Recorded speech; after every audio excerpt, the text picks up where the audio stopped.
తో గీత కార్మికులకి మద్యం షాపుల్లో 10% రిజర్వ్ చేశాం. ఇది కాకుండా అర్చకుల జీతాలు 10,000 నుంచి 15,000 చేశాం. నాయి బ్రాహ్మణ్ జీతాలు 15,000 నుంచి 25,000 రూపాయలు చేశాం. చేనేతలకు జీఎస్టీ ఎత్తివేశాం. 200 రూపాయలు హ్యాండ్లూమ్కి, అదే మరిగా పవర్ లూమ్స్కి 500 రూపాయలు పవర్ సబ్సిడీ కూడా ఇచ్చాం. గృహ నిర్మాణానికి అదనంగా బీసీలకు, అదే మరి ఎస్సీలకు 50,000, ఎస్టీలకు 75,000 రూపాయలు ఇచ్చాం.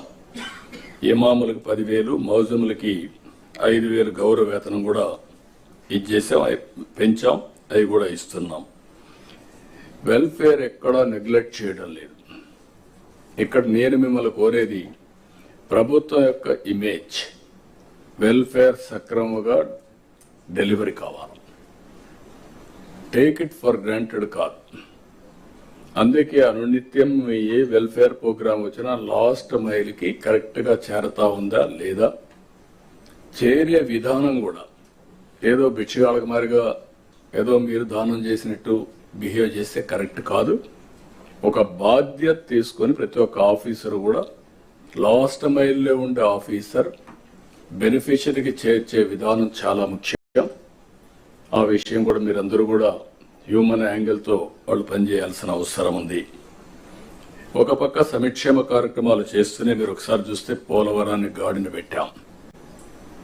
ఈరోజు పోలవరం మొన్నటి వరకు ఏమవుతుందో అని అగమ్య గోచరంలో ఉన్న పోలవరం ప్రాజెక్టు కేంద్ర సహకారంతో ఈరోజు 12,150 కోట్ల రూపాయలు శాంక్షన్ అయింది. ఫేజ్ 1కి ఇబ్బంది లేదు. దీన్ని 2027కు పూర్తి చేస్తాం.